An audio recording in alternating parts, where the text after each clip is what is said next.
পদ্ম ফুলের সৌন্দর্য আমরা সবাই দেখি, কিন্তু খুব কম মানুষ জানে তার সবচেয়ে বড় শিক্ষা কি।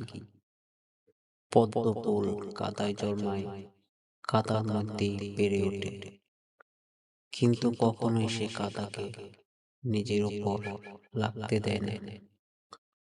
তার চারপাশ যত নোংরা, তার ভেতর তত বেশি পবিত্রতা তৈরি হয়।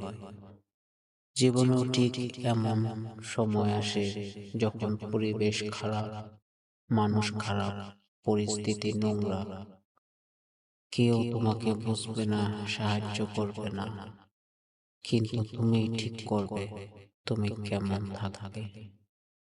পদ্ম ফুলের মতো হও, যেখানে থাকো না কেন, যে পরিবেশেই থাকো না কেন, তোমার মন যেন পরিষ্কার থাকে, কারণ চারপাশ নয়, তোমার ভেতরটাই তোমাকে গড়ে।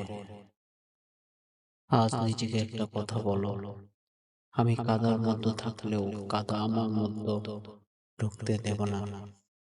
যেখানেই থাকো, পদ্ম ফুলের মতো ফুটে উঠে।